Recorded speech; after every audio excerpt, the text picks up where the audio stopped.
Hello everyone, welcome to Agriculture Vision online platform. मैं sir Sandeep Beniwal. आज की इस वीडियो में अपने क्लास 10th के साइंस सब्जेक्ट की बात करेंगे, जिसमें तीन पार्ट में साइंस डिवाइडेशन है क्लास 10th के अकॉर्डिंग। अपने पढ़ेंगे, देखिए क्लास 10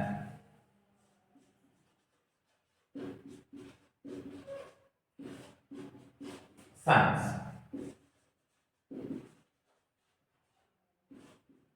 ठीक है, साइंस जो क्लास 10th की है वो मुख्यतः तीन प्रकार की है। सबसे पहले जो लेसन नंबर 1 से स्टार्ट है और 5 तक है वो है क्लास केमिस्ट्री के, यानी कि रसायन विज्ञान के। और लेसन नंबर 6 से 9 तक है वो है बायोलॉजी के। उसके आगे के लेसन फिजिक्स के है, और लास्ट वाले 2-3 लेसन जो ईवीएस के है, पर्यावरण के है। ठीक है, इनमें अपने जनरल अवेयरनेस के भी कुछ चीजें दी गई है, तंबाकू वगैरह की। तो इस वीडियो में अपने क्लास 10th का फर्स्ट लेसन करेंगे, जिसका नाम रासायनिक अभिक्रिया एवं समीकरण है। देखिए,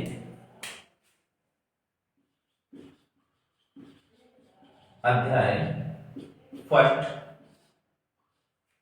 रासायनिक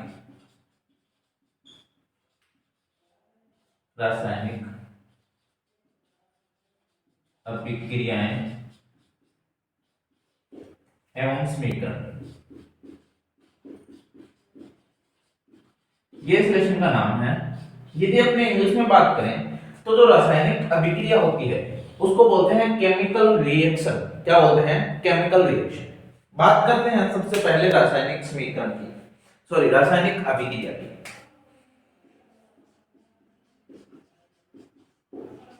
रासायनिक अभिक्रिया या केमिकल रिएक्शन, इसको इंग्लिश में बोलते हैं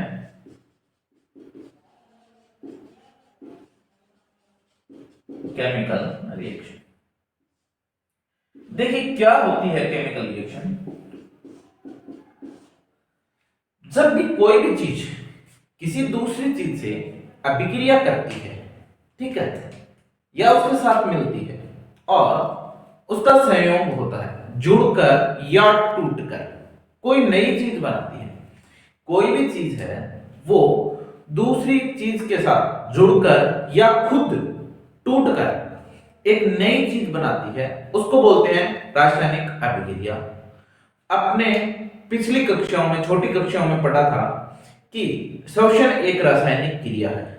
दही जमना, दूध का दही में परिवर्तन एक रासायनिक क्रिया है। पाचन एक रासायनिक क्रिया है। ये सारे अपने पढ़े थे, 9th क्लास में भी पढ़े थे। लोहे की अलमारी पर जंग लगना एक रासायनिक क्रिया का उदाहरण है। ठीक है, ये बातें अपने पढ़ी थी। इसके द्वारा क्या स्पष्ट होता है कि कोई भी चीज है वह अपनी अवस्था में परिवर्तन करती है। किसमें परिवर्तन करती है? अवस्था में परिवर्तन करती है। इसको रासायनिक अभिक्रिया बोला जाता है। क्या बोला जाता है? जब भी कोई चीज अपनी अवस्था में परिवर्तन करती है और नई चीज बनाती है, उसको रासायनिक अभिक्रिया बोलते हैं। ठीक है, अब बात करते हैं कि भौतिक अवस्था क्या होती है। पॉइंट आता है भौतिक अवस्था।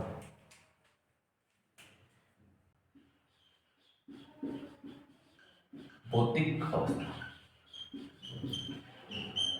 भौतिक अवस्था या फिजिकल स्टेट, इसका मतलब क्या होता है? यानी कि वह अपने को देखने में किस रूप में लगती है, यानी कि उसका रूप, डोर उसका, रंग रूप उसका, आकृति आकार उसका, यानी कि बाहर से देखने पर वो कैसी लगती है। या तो अपने को लगेगी कि वो चीज ठोस है। अब मैं आपको पूछूं कि मार्कर कैसा है, आप बोलोगे मार्कर ठोस है, तो मार्कर क्या होगा? ठोस होगा। ठीक है, तो सबसे पहली भौतिक अवस्था कौन सी होती है डियर स्टूडेंट्स? ठोस। ठोस के लिए अपने लिखते हैं छोटा सा h, इंग्लिश में सॉलिड बोलते हैं। दूसरी भौतिक अवस्था होती है द्रव। पानी, पानी किस अवस्था में होता है? लिक्विड, या द्रव अवस्था में होता है। थर्ड चीज अपने देखेंगे गैस।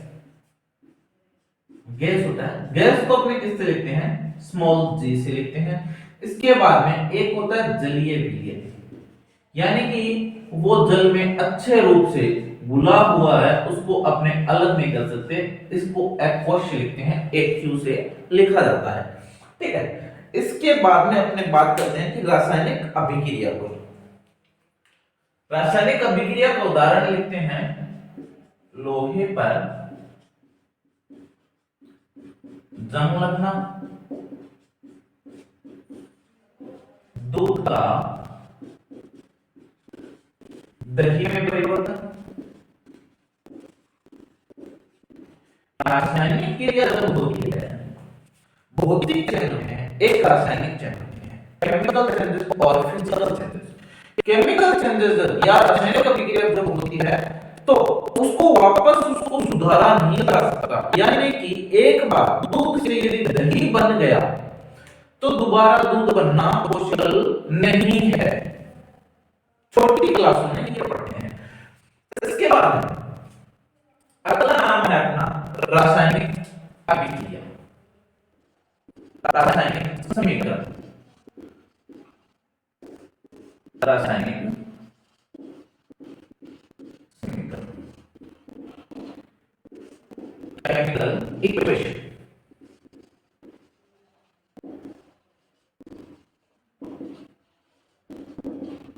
आप इस क्लास में मैथ भी पढ़ते हैं।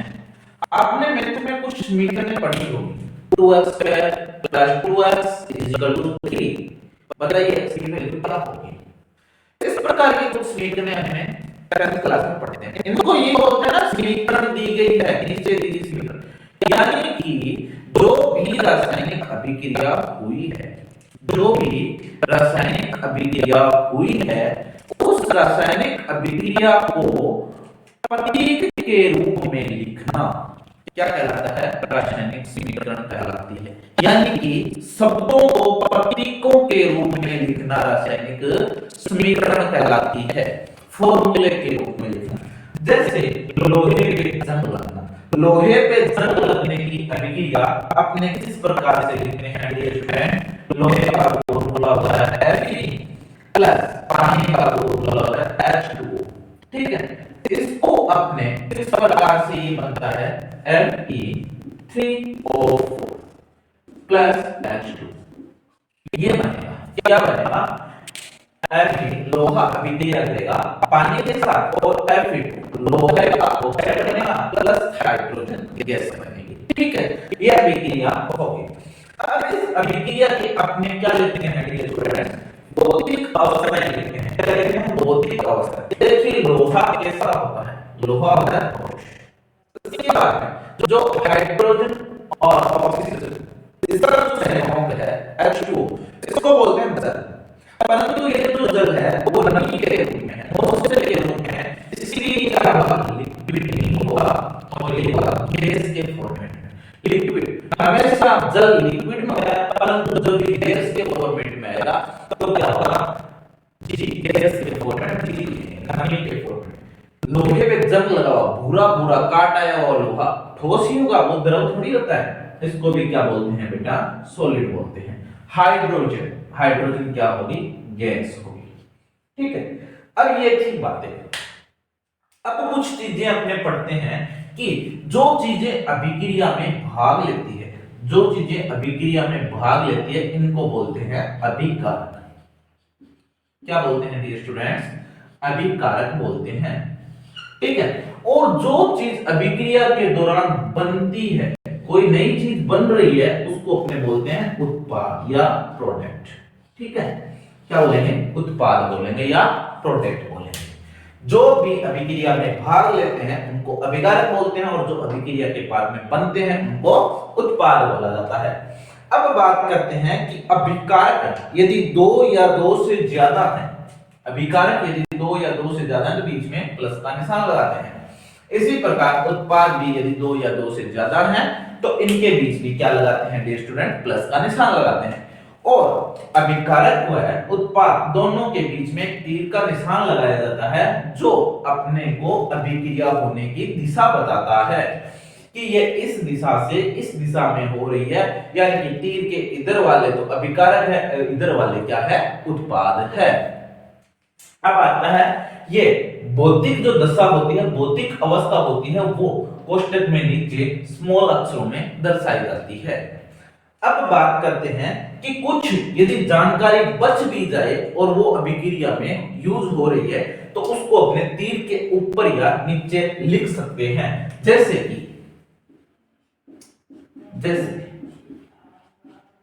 प्रकाश संश्लेषण।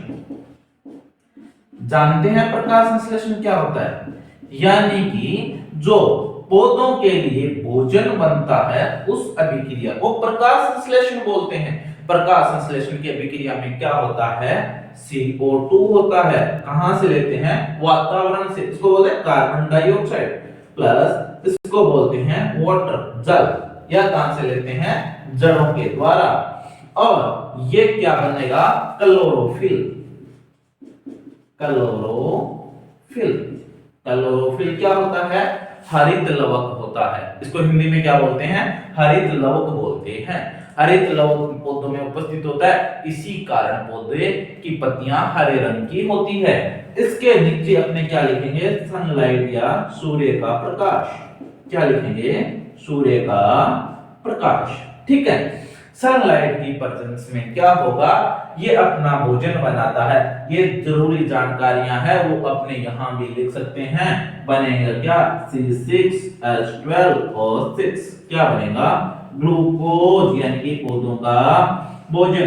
प्लस अपने लिए क्या बनेगी डियर स्टूडेंट? ऑक्सीजन, प्राणवायु। ठीक है, क्या बनेगी? प्राणवायु, ऑक्सीजन।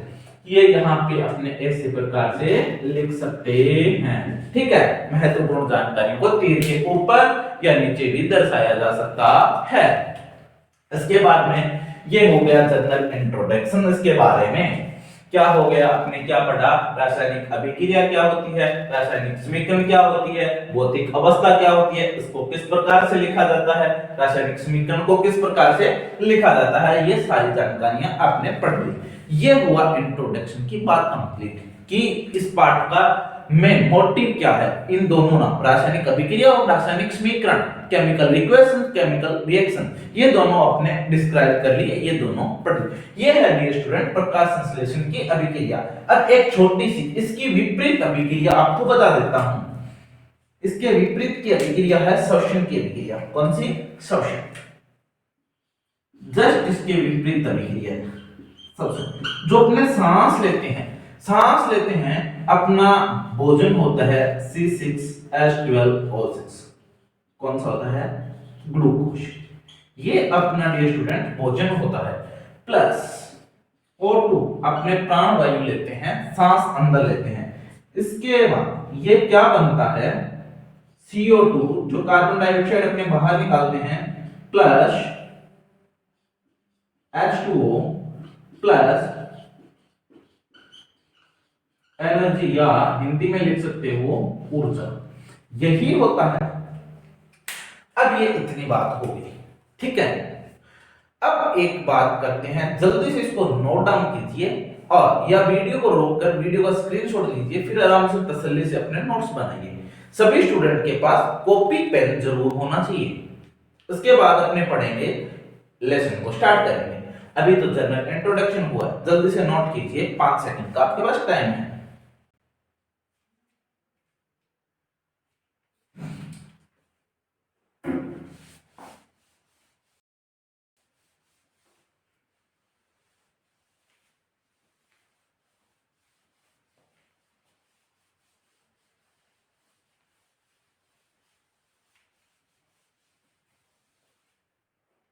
देखिए, अब तक आपने पढ़ा कि रासायनिक समीकरण क्या होती है, रासायनिक अभिक्रिया क्या होती है।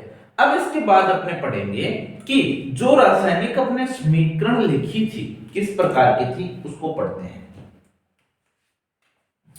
अपनी समीकरण ये थी Fe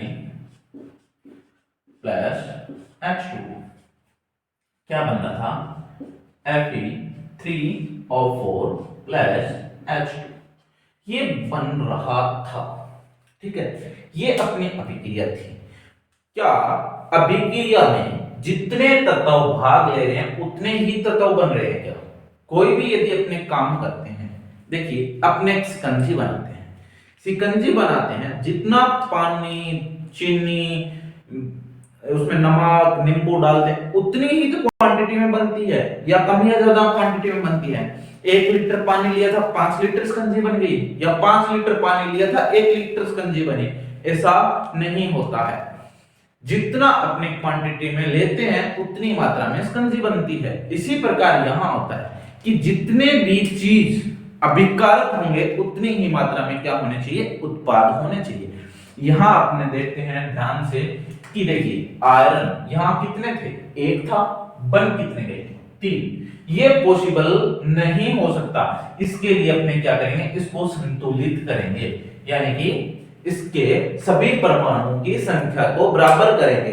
अब एक बात आती है संतुलित रासायनिक समीकरण। संतुलित रासायनिक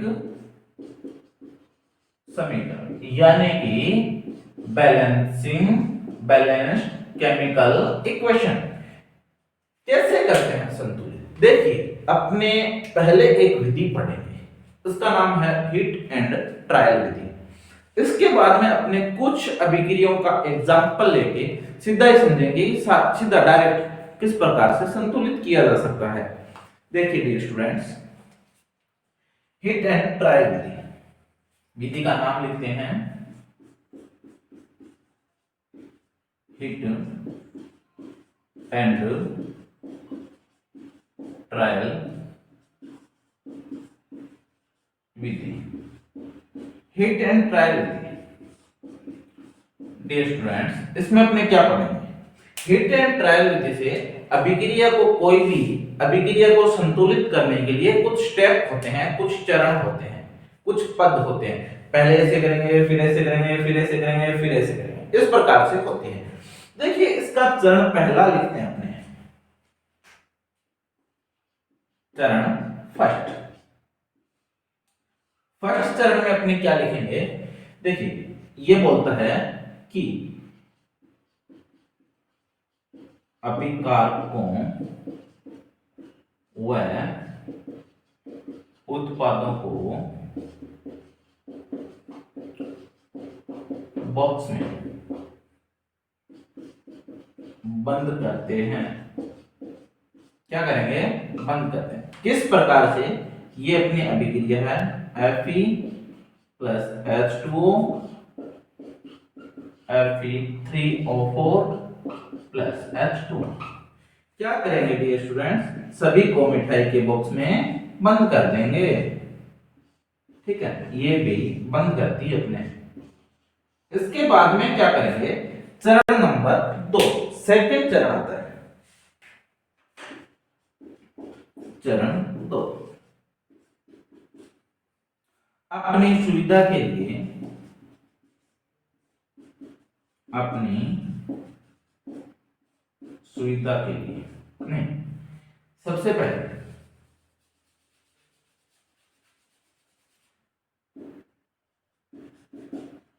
अभिक्रिया में भाग लेने वाले सभी तत्वों की संख्या लिखते हैं, संख्या लिखते हैं। किस प्रकार से डियर स्टूडेंट्स? ये देखिए,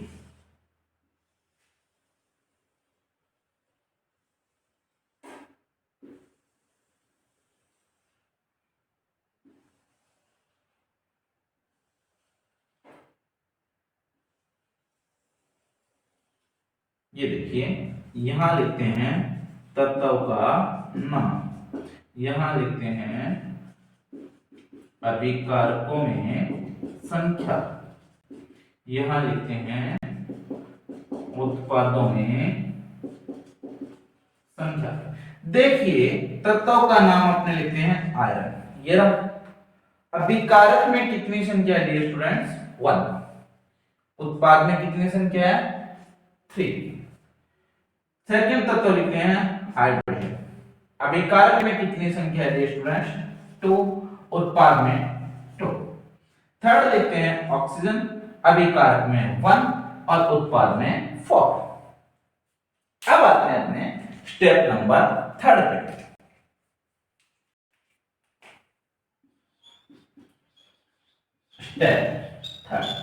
थर्ड स्टेप में क्या है कि अपने सुविधा के अनुसार अपने काम करते हैं कि जिस परमाणु की संख्या या तो अभिकारक में या उत्पाद में जिसकी संख्या ज्यादा है उसको चयन करते हैं, उसको पहले संतुलित करते हैं। देखिए किसकी संख्या ज्यादा है? सबसे ज्यादा ऑक्सीजन की। नॉट नॉट लगा के लिखते हैं इससे पहले। नॉट अपने सुविधा अनुसार अधिक संख्या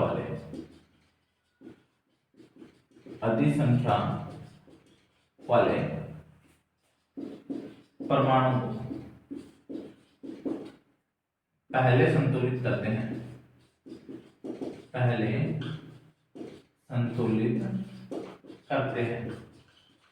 देखिए सबसे पहले वाला कौन सा है? सबसे ज्यादा ऑक्सीजन है, तो ऑक्सीजन परमाणु के लिए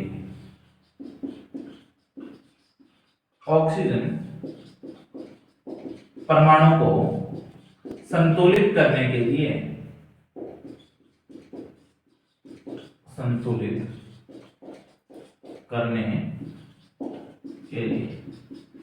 क्या करेंगे डियर स्टूडेंट्स? फिर से एक टेबल बनाएंगे।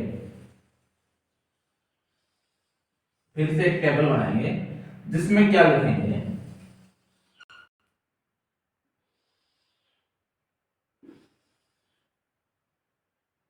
ऑक्सीजन के लिए। सबसे पहले क्या लिखेंगे? ऑक्सीजन के लिए। यहां लिखेंगे अभिकारकों में संख्या।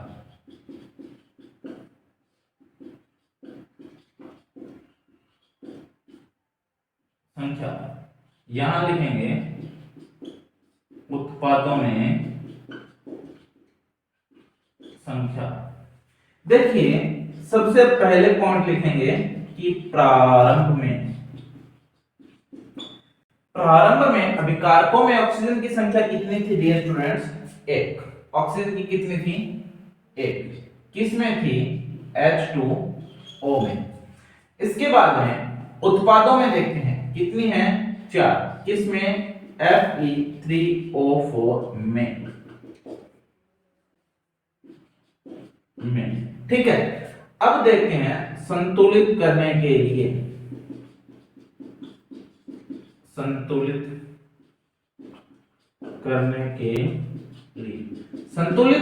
लिए क्या करेंगे डियर स्टूडेंट्स? उसको 4 से गुणा करेंगे। क्या करेंगे? 1 को 4 से गुणा करेंगे। ये किसको करेंगे? पूरे H2O को। किसको? पूरे H2O। इधर 4 है तो इधर कुछ भी नहीं करेंगे। ठीक है। अब देखिए यदि H2O को अपने 4 से गुणा कर दिया तो आगे आंशिक रूप से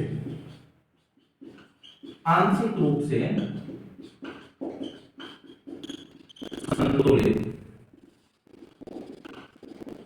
रासायनिक समीकरण।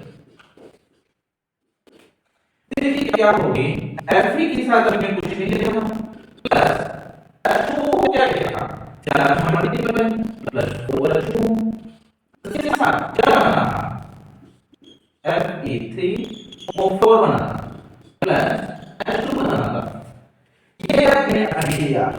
अब इस अभिक्रिया को अपने मद्देनजर रखना है। पिछले वाली अभिक्रिया को अपने भूल जाना है कि पीछे अभिक्रिया क्या थी। देखिए बॉक्स में 5। अब बात करते हैं कि सबसे ज्यादा कौन से परमाणु की संख्या है? ऑक्सीजन तो बराबर हो गई, देखिए 4 और ये 4। अब देखते हैं कि सबसे ज्यादा किसकी संख्या है? सबसे ज्यादा संख्या देखने को अपने मिल रही है हाइड्रोजन की। यहाँ पे 8, यहाँ पे 2। अगर इसको संतुलित करते हैं तो अभी लिखते हैं स्टेप 4। हाइड्रोजन की संख्या को संतुलित करने के लिए, हाइड्रोजन की संख्या को संतुलित करने के लिए क्या करेंगे डियर स्टूडेंट, इसी प्रकार की टेबल बनाएंगे, छोटी बनाएंगे, जगह कम है। देखिए इस प्रकार की टेबल होगी, यहां लिखेंगे हाइड्रोजन परमाणु के लिए, मैं लिखता हूं हाइड्रोजन के लिए, यहां लिखेंगे अभिकारकों में संख्या, यहां लिखेंगे उत्पादों में संख्या। देखिए डियर स्टूडेंट्स, अभी का हाइड्रोजन के लिए प्रारंभ में कितनी संख्या है, 8। किसमें डियर स्टूडेंट्स, H2O में। उत्पादों में कितनी है, 2। किसमें, H2 में। संतुलित करने के लिए, सेकंड लिखते हैं, संतुलित करने के लिए 8 H2O में, 2 गुना 4, H2 को क्या करेंगे, 2 से मल्टीप्लाई करेंगे, 4 से मल्टीप्लाई करेंगे। तो अपने आंशिक रूप से इसके नीचे लिखना है, आंशिक रूप से संतुलित रासायनिक समीकरण इस प्रकार होगी, ठीक है। संतुलित रासायनिक समीकरण किस प्रकार होगी, Fe plus 4H2O Fe3O4 plus 4H2। अब इस रिएक्शन को अपने को ध्यान से देखना है, विजुअल है, हाँ है। इस रिएक्शन को अपने को ध्यान से देखना है। इस रिएक्शन में अपने देखते हैं कि हाइड्रोजन भी पूरे हो गए, ऑक्सीजन भी पूरे हो गए, परंतु बारी रही है आयरन के लिए। कहां जगह है, घुसेड़ देते हैं आयरन मीडिया को भी। स्टेप नंबर 5, स्टेप 5 देखिए, अब लिखेंगे आयरन के लिए Fe के लिए, फिर एक टेबल बनाएंगे, सेम वही वाली, इतनी छोटी सी, आई थिंक विजिबल नहीं होगी, कोई ना, थोड़ी सी बड़ी बना लेंगे। यहां बना लेते हैं टेबल। देखिए आयरन के लिए क्या करेंगे अपने, इस प्रकार से बनाएंगे, यहां पे आयरन के लिए, यहां पे प्रारंभ में, यहां पे सेकंड, संतुलित करने के बाद में क्या करेंगे, अभिकारकों में, यहां उत्पादों में, ठीक है। अभिकारकों में संख्या 1 किसमें, Fe में, और उत्पादों में संख्या 3 Fe3 और 4 में, ठीक है। अब अपने क्या करेंगे, 1 into 3 करेंगे और इसको Fe लिख देंगे और इसको 3 और Fe3 और 4 करेंगे, 3, ठीक है। 3 है तो इसको ऐसे लिख देंगे, ठीक है। अब अपने संतुलित रासायनिक समीकरण क्या होगी, इस प्रकार से होगी, यहां लिखते हैं रेड पेन से। देखिए आपने 3 लगाया था Fe के आगे, प्लस 4 लगाया था H2O के आगे, ये बन किस में रही थी dear students, Fe3O4 plus 4H2 में बन रही थी। अपने ये संतुलित रासायनिक समीकरण हो गए। चिंता मत कीजिए डियर स्टूडेंट्स, इसके जो नोट्स है इस लेसन के, वो आपको नीचे डिस्क्रिप्शन, धरती पे नहीं, डिस्क्रिप्शन में आपको एक लिंक मिलेगी, डाउनलोड योर नोट्स इस नाम से, वहां से आप इसके नोट्स प्राप्त कर सकते हो, ठीक है। वहां आपको इस लेसन से संबंधित पूरे नोट्स मिलेंगे, फिर 2-2, 3-3 एग्जाम्पल सहित मिलेंगे, चिंता करने की जरूरत नहीं है, ठीक है। तो जल्दी से इसको नोट डाउन कीजिए। यदि समझ में नहीं आया तो आप हमें कमेंट कीजिए, आपको पर्सनली एक वीडियो बना के दी जाएगी जिसमें आपको जो टॉपिक समझ में नहीं आया होगा उस टॉपिक से संबंधित वीडियो होगी। यानी कि मान लो आपको अभिक्रिया संतुलित करना समझ में नहीं आया तो अपने अभिक्रियाओं को संतुलित करके समझाएंगे। जल्दी से नोट डाउन कीजिए।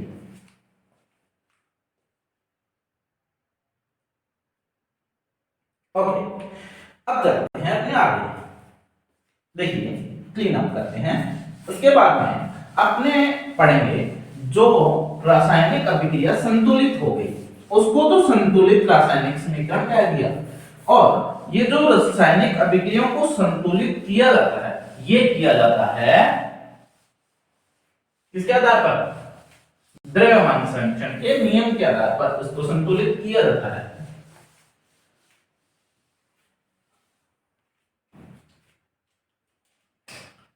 क्या था? संतुलित रासायनिक समीकरण, संतुलित रासायनिक समीकरण।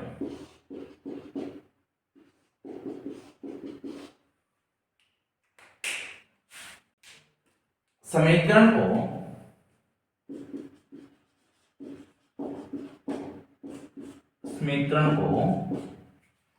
द्रव्यमान संरक्षण, द्रव्यमान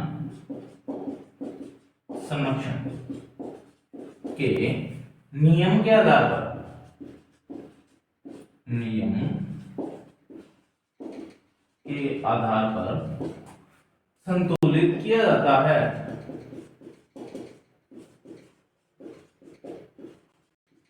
किसके आधार पर संतुलित किया जाता है? द्रव्यमान संरक्षण के नियम के आधार पर संतुलित किया जाता है।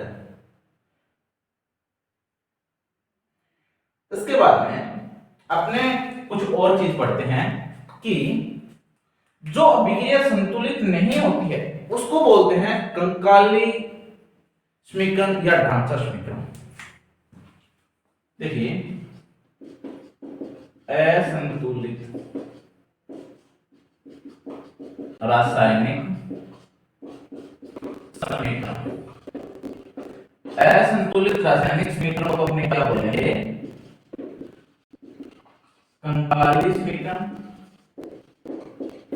या ढांचा समीकरण, ढांचा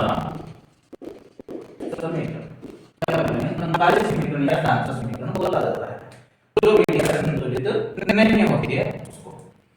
देखिए, एक एग्जांपल लेते हैं, नाइट्रोजन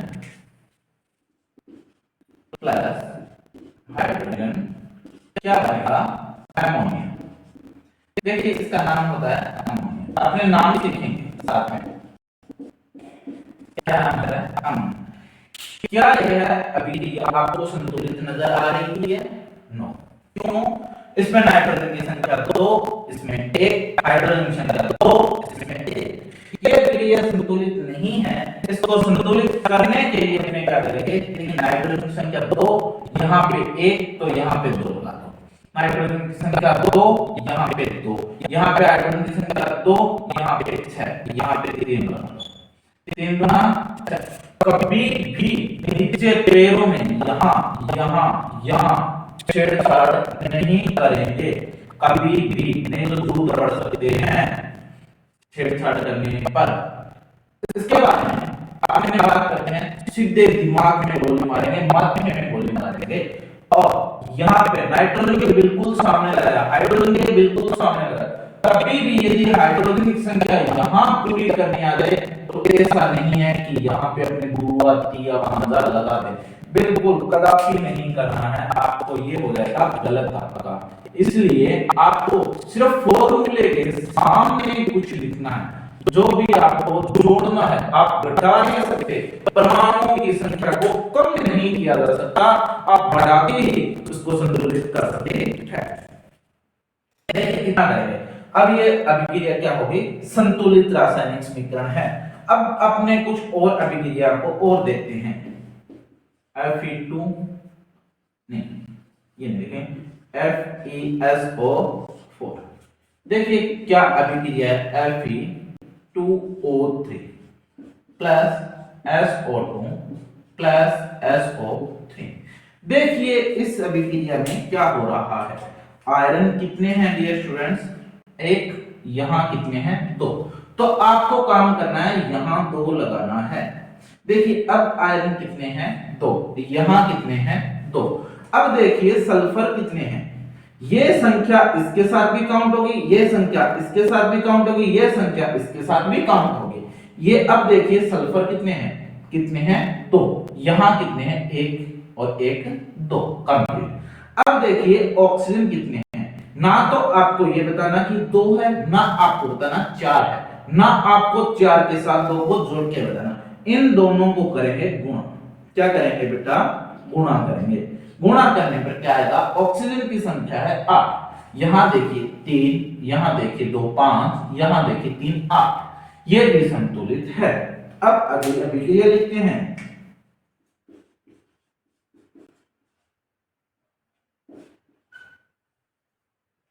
लेड नाइट्रेट। देखिए अब अपने क्या करते हैं, इस अभिक्रिया को करते हैं। इस अभिक्रिया के दौरान PbO plus NO2 plus NO3 बनेगा। क्या बनेगा, ये बनेगा। अब देखिए इसमें लेड की संख्या कितनी है, Pb की संख्या 1 नाइट्रोजन की संख्या कितनी है, ये जो काउंट है वो सिर्फ इसके साथ काउंट होगा और ये इसके साथ भी काउंट होगा। यानी कि कोष्टक के बाहर जो पैरों में लगी है, पैरों वालों के साथ गुणा होगी। यहां कुछ नहीं है पैरों में, तो 1 माना जाएगा। 2 के साथ 1 गुणा होगी, यानी कि नाइट्रोजन कितने हैं 2, 1 और 2 कंप्लीट। ऑक्सीजन कितने हैं 3 और 2, 3 गुना 6। यहां कितने हैं 2 3 5 1 6। यह अभिक्रिया क्या है, संतुलित है। इसके बाद में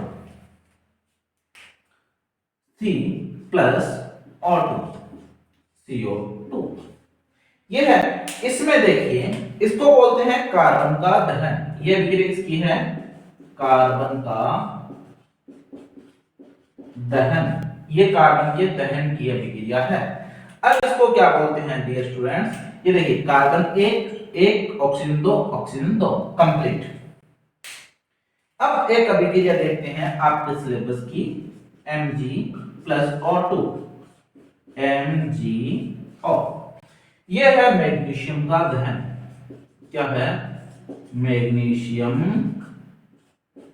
का दहन। इस अभिक्रिया में क्या हो रहा है, एक मैग्नीशियम 2 ऑक्सीजन 1 ऑक्सीजन, 1 है तो यहां पे क्या कर देते हैं 2 लगा देते हैं। अब दोबारा से अभिक्रिया को एक बार देखना है, संतुलित करने के बाद में श्योर एक बार आपको अभिक्रिया देखनी, मैग्नीशियम 1 मैग्नीशियम 2, तो यहां 2 लगाए। अब फिर से देखते हैं मैग्नीशियम 2 ऑक्सीजन 2 ऑक्सीजन 2। अब कुछ और अभिक्रिया देखते हैं, CaO प्लस H2O क्या बनेगा, CaOH की ट्वाइस। क्या बनेगा, CaOH की ट्वाइस। देखिए कैल्शियम कितने, 1 calcium 1, oxygen 1 oxygen 2 oxygen, hydrogen 2 complete. इसको बोलते हैं कैल्शियम ऑक्साइड। क्या बोला जाता है, कैल्शियम ऑक्साइड। ठीक है, इसका दूसरा नाम है बिना बुझा चूना।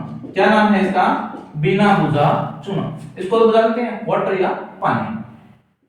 यह है कैल्शियम हाइड्रोक्साइड। ठीक है, कैल्शियम हाइड्रोक्साइड या इसका दूसरा नाम है, देखिए बिना बुझा हुआ चूना है। बिना बुझे हुए में यानी जल रहा है, जलते हुए में पानी डालेंगे तो क्या होगा, बुझा हुआ चूना बन जाएगा।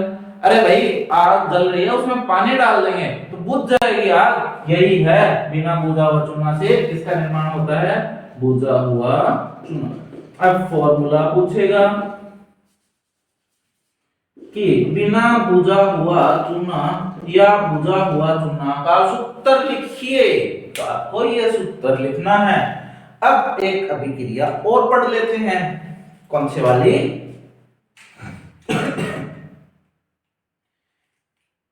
हाँ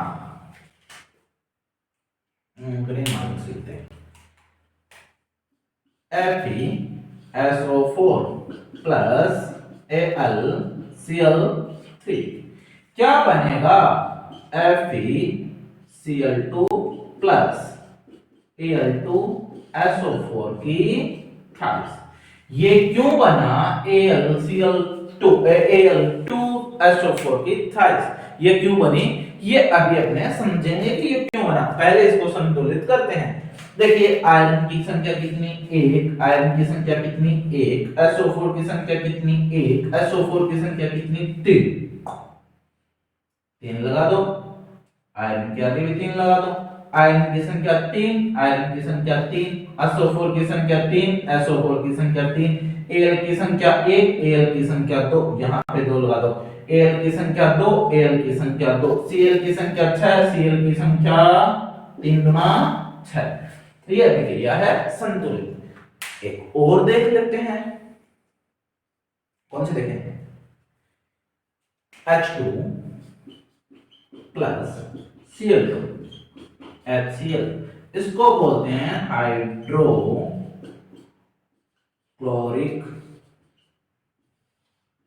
अम्ल या हाइड्रोजन क्लोराइड। ठीक है, अब देखते हैं इसको संतुलित करके। देखिए हाइड्रोजन की संख्या कितनी, 2, हाइड्रोजन की 1 तो 2 लगा दो, हाइड्रोजन की संख्या 2, हाइड्रोजन की संख्या 2, कैल्शियम की संख्या 1, 2, कैल्शियम की संख्या 2। अभिक्रिया क्या है, संतुलित। इतना पोर्शन था अपने अभिक्रिया संतुलित करने के लिए।